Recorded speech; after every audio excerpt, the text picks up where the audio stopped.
Okay, so last we spoke on the bright side, we were addressing the skin. We're going to be talking a lot about the skin here in the coming days. We were talking about skin and arginine and wounding, how arginine supports the wound healing process. Skin wounding occurs on two levels. There's two main structures or two main compartments to the skin.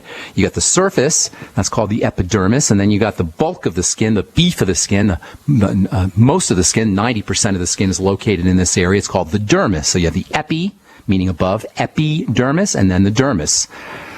And likewise with wounding, you also have wounding that occurs in these two compartments. You've got surface wounding, that is breaches in this tippy top area in the epidermis of the skin. This is where you basically just have skin cells, and healing is going to occur here pretty quickly. The epidermis is about as thick as a piece of paper, so an epidermal wound is going to be very, very superficial. An epidermal wound, a surface wound, is pretty much just a scratch, and because there isn't any blood in the epidermis, an epidermal or surface wound isn't going to bleed. On the other hand, it doesn't really take too much to get into a bleeding wound. That's because of the very thin nature of the epidermis. Just think of a piece of paper in your mind's eye, and if you get deeper into the surface of the skin than a piece of paper, you're going to get into some blood, and that is the dermis, the dermal area. If you're bleeding, you're in the dermis. Paper cuts, shaving cuts, and certainly deeper scratches are going to be examples of dermal wounding. Epidermal wounding, surface wounding, no blood, now that's not going to be much of a problem for most people. Cells in this area, in the epidermis, are constantly moving, constantly dividing, constantly growing. They're migrating upwards. So for an epidermal wound or a surface wound, that's, for most of us anyway, it's going to get patched up and that's going to heal pretty quickly, usually within 24 hours or so. On the other hand, if you go deeper into the dermis, well, a lot of things have to happen correctly for this dermal area the dermal wounds to heal completely. As it turns out, as simple as it is for epidermal wounding or epidermal healing to take place, dermal healing is very complicated, and it's a very complex process. Even today, after nearly a century of microscopic study of the dermis and dermal wounding and healing, we still don't understand everything that occurs in the wound healing process as it occurs in this lower area of the skin. It involves lots of different cell types, lots of different chemicals, growth factors, protein secretions, various enzymes, and all this stuff is still being elucidated, still being figured out. Wound healing is basically the replacement of old cells or damaged cells by new cells. Sometimes the new cells that are replaced in the wound healing process will be exactly the same. Usually this occurs. They'll be exactly the same as the cells that have been damaged. In this case, you're going to get complete healing, and no one's going to be the wiser. Just completely heal, and you won't know the difference. However, because this is such a complicated, multi-step process, sometimes the old, damaged, wounded, broken down cells are going to be replaced with different cell types, and ultimately, those different cell types are going to start to secrete different kinds of chemicals, different kinds of fibers, different kinds of proteins. And the ultimate result of replacement of the old, damaged, broken cells, the wounded cells, with these new and different types of cells and new and different secretions and protein fibers, the ultimate result is going to be called a scar or scar tissue. Now, in my personal opinion, it's my personal opinion that a scar and a scar tissue is the body's attempt to create a stronger or more resilient area. The body kind of senses that something is a little weak or vulnerable, and so it'll secrete harder proteins. Nonetheless, nobody really wants to have a scar or scar tissue. The less nutriated, the less oxygenated, the more toxic a wounded area is, the less healthy a wounded area is, the more likely it's going to be that the body will deposit these different replacement cells, and the more likely it's going to be that you're going to get a scar. The less healthy, the less nutriated, the less oxygenated, the more toxic a wounded area is, the more likely that area is going to be to form a scar. The healthier that wounded tissue is, the more nutrients that are present, the more oxygen that is available to that area, the less toxic that area is, the more likely it will be that the old damaged cells will be replaced by cells of the same type, and secretions of the same type will occur. That means the healthier your skin is, the less likely you will be to scar. The healthier the wound is, or the skin around the wound is, the less likely it's going to be that a scar will form. This is why you want to use nutrition. This is why you want to use deep breathing. This is why you want to use detox strategies to help heal wounding of any kind. And that includes internal wounding that occurs after trauma, accident, or maybe even surgery. Hang tight. We'll finish up when we come back from our break and take your phone calls as well. 855-660-4261 is our number on the bright side. I'm Pharmacist Ben. We'll be back right after this. This Friday, July 25th, I will be in Austin, Texas at the Houston Tillotson University King Seabrook Chapel, 7 p.m. Doors open at 6:30 p.m. It's a fundraiser for the folks at Logos Radio Network who just do such a good job, especially my friends Deb Stevens and her husband Jerry. There's going to be prizes and giveaways. We'll be giving away some Beyond Tangy Tangerine, and then I'll be able to, of course, answer your questions personally. A lot of times I can't get to all our calls or answer all your questions here in this program, but I'll stay as long as I need to this Friday, July 25th. Okay, so we're talking wound healing. Basically, the idea is if you're healing from a wound, it's very, very important to keep the area that's wounded healthy, to keep it nutritionally loaded, if you will, making sure you're getting internal nutrients as well as topical nutrients, making sure you're doing all your detox strategies, deep breathing strategies. Oxygen is very important. And this also includes internal wounding that occurs after an accident or trauma or even after surgery. You always, if you have a chance to, you want to use topical nutrients in a non-toxic delivery system on wounds, on any kind of a breach in the dermis. You want to put topical nutrients on the skin, and you especially want to do this in a form, in a non-toxic form. You want to be careful about creams and lotions that have preservatives and excipients and fillers. You want to be really careful about these things because if you're putting them right on a wound, you may lose the benefits. If you get any benefits, you may lose the benefits of the nutrients because of the preservatives and the toxicity that's in the product. So make sure you're using topical products that don't have these excipients in them. I'm going to be coming out with a few of these things, and I've gotten some emails for my topical vitamin C. It's actually an omega-6 topical C blend. I've been working with it with plastic surgeons for a long time. I'll be probably put it on my website here in a little bit. If you're interested in getting a sample of this, if you have a wound of some kind and you want to heal, and you can also use it for just general anti-aging, send me an email, and I'll be making some of this stuff up here, if not this week, next week, and I'll get it out to you here in the next week or two. But send me an email, I'll put you on the list. If you've already sent me an email, I'll be making this stuff up here hopefully sometime this week, and then I'll get it out to you as soon as I can. It's first come, first serve, and this is a free sample. So try to get, send me an email, ben@ksco.com, and give me a couple weeks to get it out. But it is first come, first serve. So I'll be getting these samples out to the first people who send me emails. In any case, you want to use topical vitamins, topical nutrients on wounds.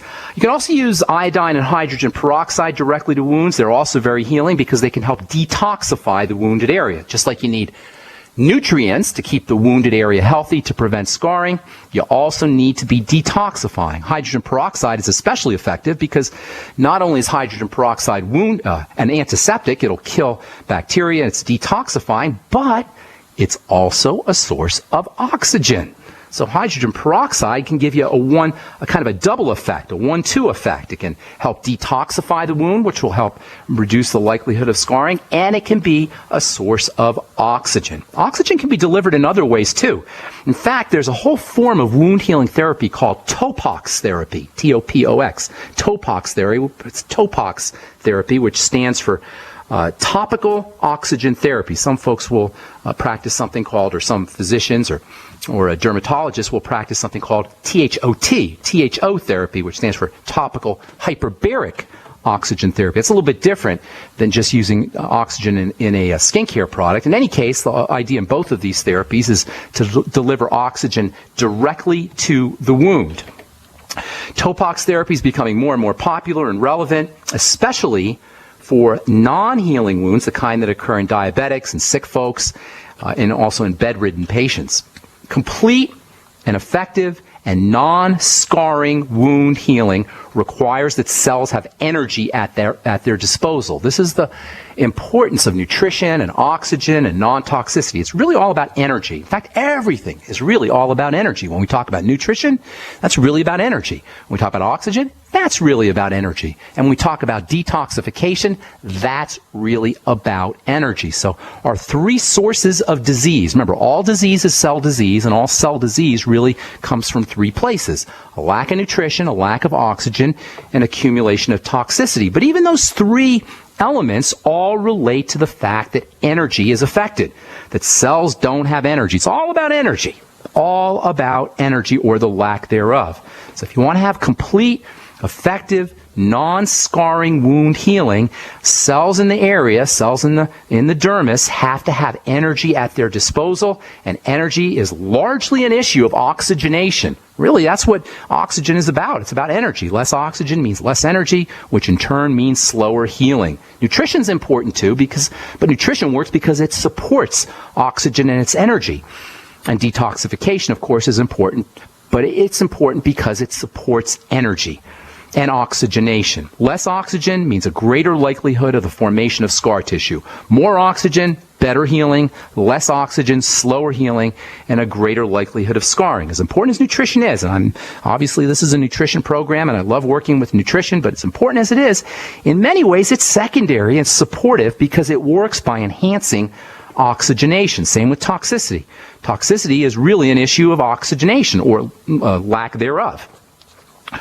Even more significant is the fact that wounding can disrupt healthy oxygen delivery. So not only do you have problems with toxicity and nutrition, but the wounding itself can disrupt oxygen delivery, and almost every single chronic non-healing wound has an element of oxygen deficiency involved. Scientists call that ischemia, I-S-C-H-E-M-I-A, lack of oxygen.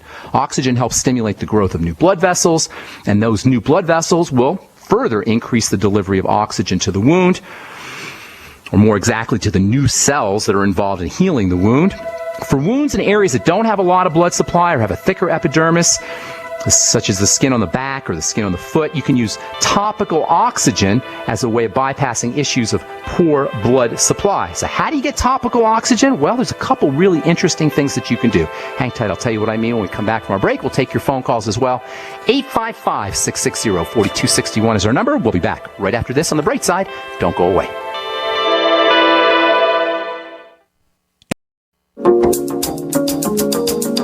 Okay, we are back on The Bright Side. I am Pharmacist Ben. Hope to see you if you're in the Austin area, hope to see you out at the Houston Tillotson University King Seabrook Chapel this Friday, 7 p.m. Doors open at 6:30 p.m. It's a fundraiser for the Logos Radio Network. I'll be talking about stuff that I can't talk about here on this radio program because I don't have a lot of time to talk on the radio program. Talk about the causes of all disease, and we'll talk about how you can reverse all diseases. It's a fundraiser, as I say, for the Logos Radio Network, for Deb Stevens and her husband Jerry. They do such a great job over there. There'll be door prizes, giveaways. Hope to see you all out there this Friday, July 25th.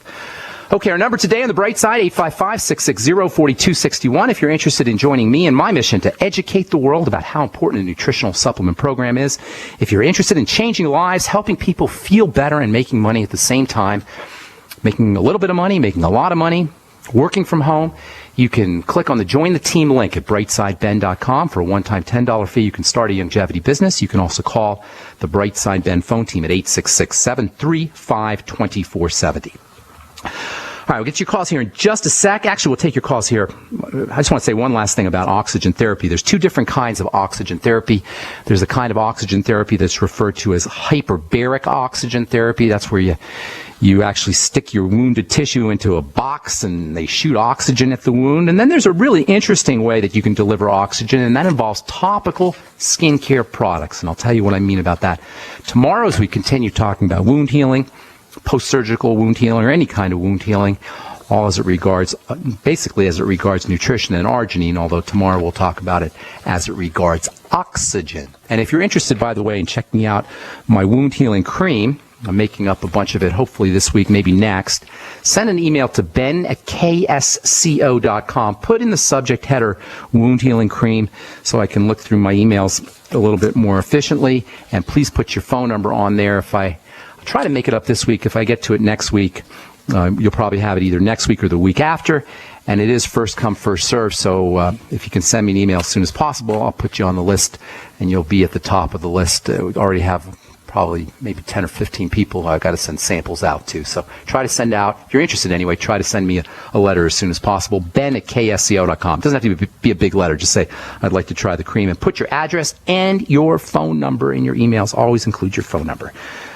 Okay, 855-660-4261 is our call-in number. Cindy in Virginia, welcome to the Bright Side. What's up?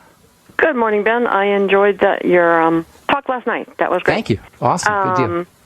You've been helping me so far. Let me just say one thing real quick. If anybody out there is interested in joining in next week, the phone number is 605-562-3140. Participant access code 444-973-pound. Yesterday we introduced the subject of skin, the skin physiology, and next week we'll talk a little bit more about skin issues and skin care. Sorry, go ahead, Cindy. Didn't mean to interrupt there. No, that's okay. In case you don't remember, you may, but I'm the person that you're helping going through the psychotropic drug withdrawal. Okay. I've had a constipation process for years, okay? Okay. I've been on bisacodyl since 2000. That's a laxative. Every day? Every day. It's, oh, my goodness. 10 you can't go without it? You can't go to the bathroom Apparently, without it? I don't think I'm going to go without it. I have to know how to come off of that. Okay. They also put me on something called Miralax. Okay. I can remember now that they put me on it. I started with withdrawal, and the memory got messed up. I didn't take it. Then they put me back on it again, and that requires that I drink 34 ounces of fluid at breakfast and dinner. How's that working for you? How do you like that? I don't like it at all.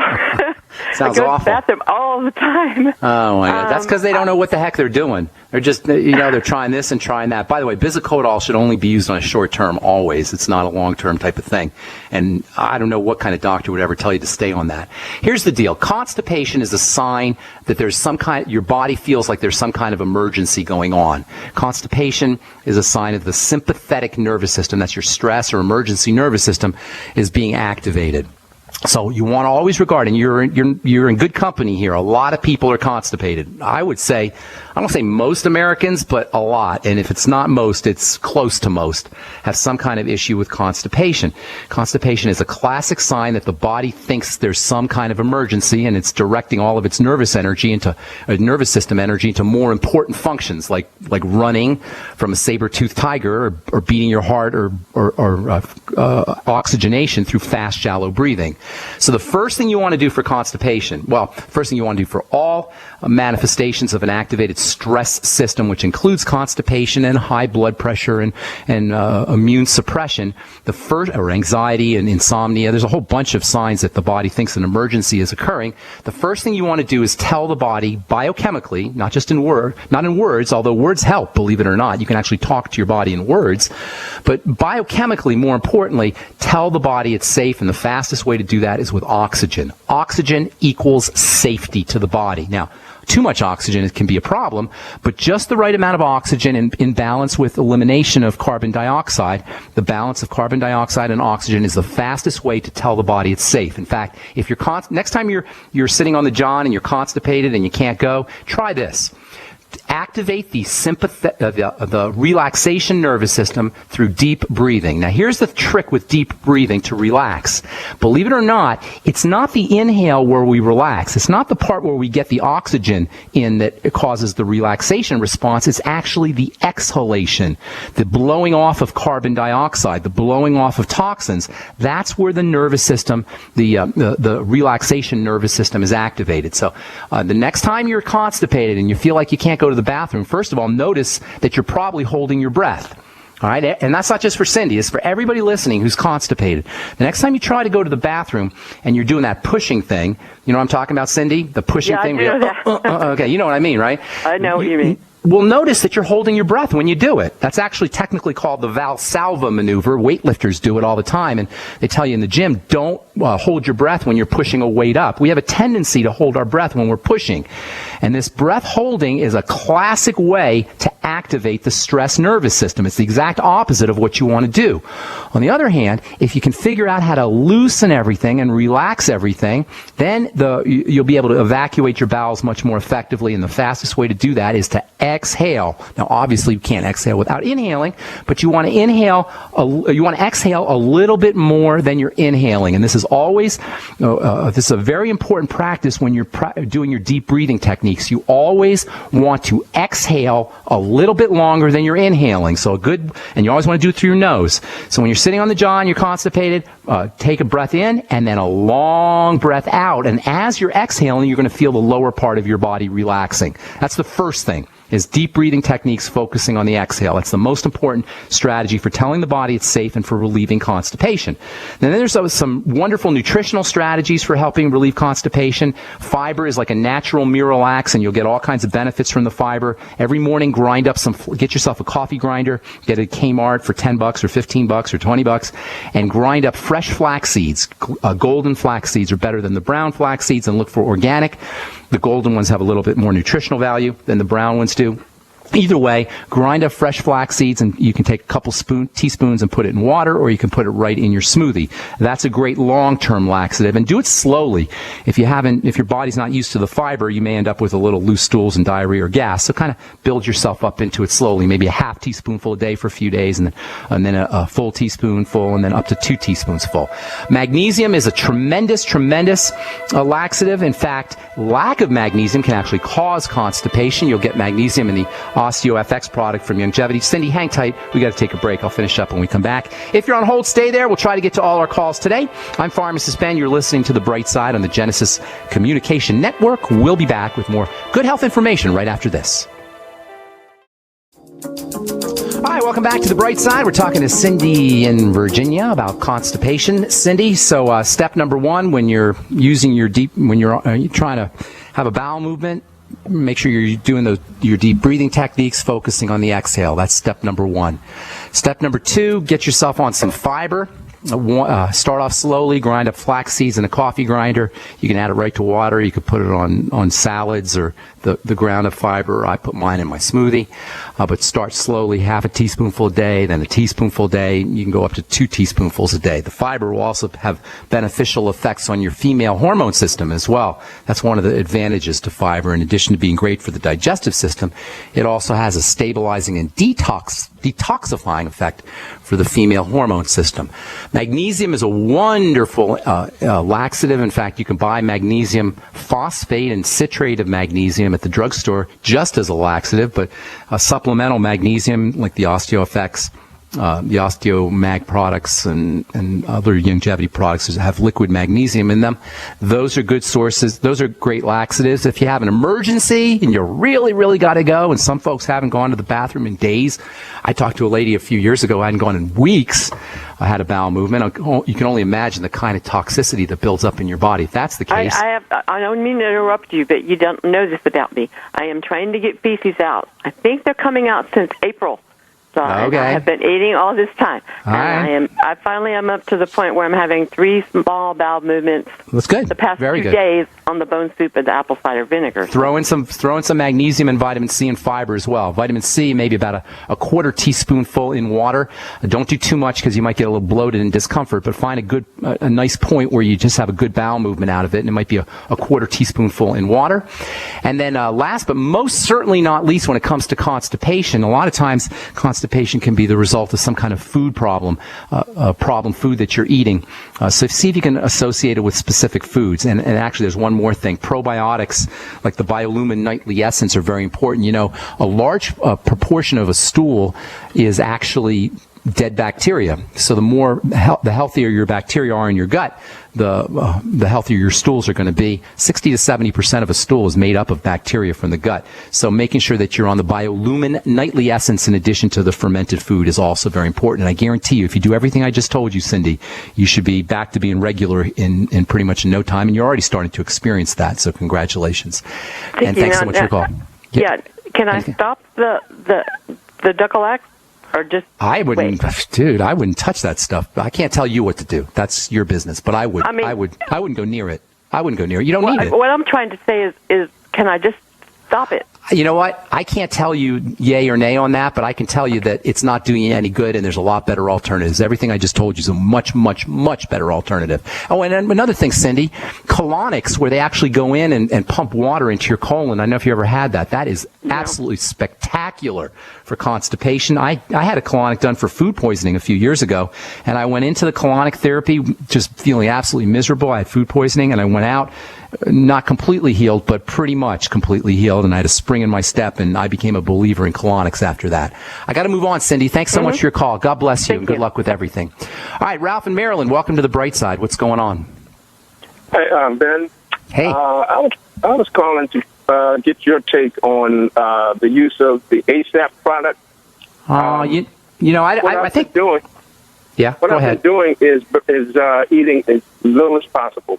Okay. And some days I can go without eating at all. Good for you. And I'm concerned if that's causing that if the ASAP prevents the starvation response from. No, not necessarily. The ASAP is it's more like the ASAP protocol, and it involves, in my opinion anyway, and it involves, I think it's 500 or 600 calories a day.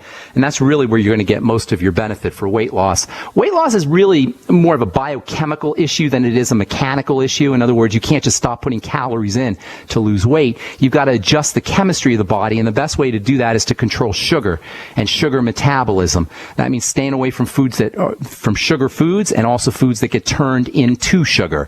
Second strategy also involves the stress hormone cortisol, so making sure that there's no stressors in the body. Those are the two in my opinion, the two best ways to lose weight, is to wean yourself away from foods that turn on the sugar response, and that is, of course, breads and pastas and rice and grains and potatoes and starches and sweets, etc., and then replace those with good fat and good protein, whey protein especially, like the Slender FX, and good fats like coconut oil. And then if there's any stressors in the body, mental stressors, psychological stressors, emotional stressors, or physiologic stressors, and oxygenation or lack of oxygen is a very important stressor, so deep breathing can help. Anything that can stabilize the stress response. Those are the two main ways to lose weight. Stabilize the stress response. Relax. Make sure you got enough oxygen. Make sure you have enough nutrition. Make sure you're not putting anything into the body that creates a burden, and that especially means problem foods.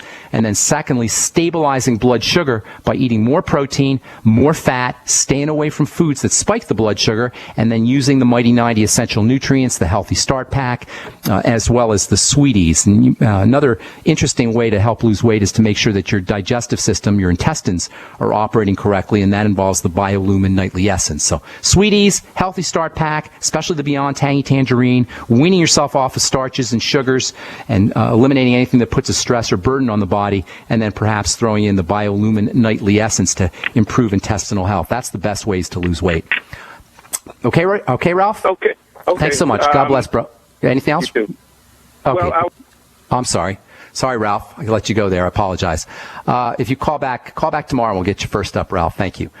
Jeff in Colorado, what's up? Welcome to the bright side. Hi, Ben. Hey. I have a chiropractor that writes up a prescription for me, vitamin nutritional supplements, yoga classes, exercise equipment. In Denver? And Are you in Denver? No, it's Colorado Springs. Okay. Who is it? Can you say his name? Brent Barney. Okay. He's in the Springs? I don't know him. Yeah. Okay. So anyways, I have an insurance program with a high deductible and a health savings account, and I'm using my health savings account money for my supplements and yoga classes and exercise equipment. Nice. Is that available? Available from what? Longevity? From IRS. Am I doing this right? I have no idea, Jeff. I'm the last person you want to ask about tax stuff, that's for sure. Wow. Okay. I don't know. I don't know the answer to that. Why don't you send me an email and say everything you just said, and then let me look into it for you. Ben@ksco.com. Put on there, Jeff. Question. Yeah. One last question. What's your favorite app for breathing? Your breathing app? I have two apps that I use. One is called My Calm Beat, and the other is called Bio Breathing. Those are my two favorite apps for deep breathing, and I use them both regularly. Look for my email. Talk to you later. Thanks, Jeff. God bless, bro. Nancy in Tennessee, thanks for holding. What's going on? We got a couple of minutes for you. Okay. My grandbaby, Ben, was swarmed by yellow jackets. Oh, no. He got 4 stings. He's 18 months old. Oh, he got 4 stings. Oh, my gosh. Did really well. We put some vinegar and baking soda and some some plant mullein or whatever on it, and he's doing really well. My question is, will he be more likely to have a reaction if it happens again? Maybe so. Maybe so. Maybe so. The immune system learns. It becomes intelligent, especially at that young age, and that is a possibility. There's no real way to know until he gets stung again, unfortunately. I can't answer that, but that is certainly a possibility. Okay. He's at the doctor today just for his 18-month checkup. Yeah. And he's probably going to be suggested that they get an EpiPen. Probably. Just in case. Are those okay? I mean... Well, that's terrible. I'm so sorry. He's okay, though? The baby's okay? Yeah, he's fine. He healed. He's very healthy. His mom is pretty much on board with the bright side. I mean, there's still some issues. He's got a wonderful diet. And then also, he's going to be getting his shots today. And I'm wondering if that's going to be an issue with him. It could be. If he's weak, if his immune system is sensitized, that could be. I can't tell you that. I'd love to know, though. Can you send me an email or call us back and let us know how he does? Yeah, I will. I'd love to hear. Thanks so much, Nick. Okay, thank you. Thank you. God bless. Okay, Jeffrey in Wisconsin, got about a minute, so go quick or else we'll have to get you tomorrow maybe. What's up, Jeffrey? Ben? Yes, sir. Yes, sir. Okay. I got to go. All right. I ran into a friend at the tennis court the other day, and I found out that he has an adopted son who is approximately 11 years old. He's had epilepsy most of his life, and now the doctors are talking about drugs, doing some kind of brain surgery on him. Oh, great. That's great. Just because of the epilepsy, they want to do brain surgery?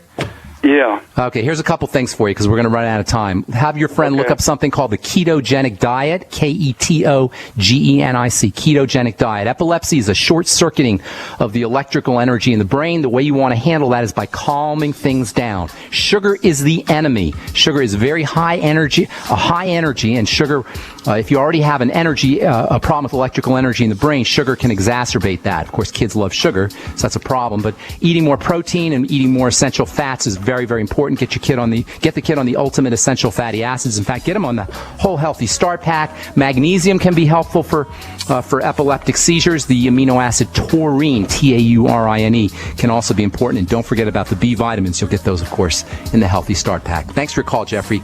I appreciate it. Sorry we had to cut you off. And that's all the time we have for today. I'm Pharmacist Ben. Thanks for listening, friends. If you're interested in checking out some scar cream, I'll be making some up this week or next. Send an email to ben@ksco.com. Put your phone number on there and your address, and in the subject heading, put on their scar cream or wound cream. We'll talk to y'all later, folks. Have a wonderful, beautiful, spectacular day. Bye for now.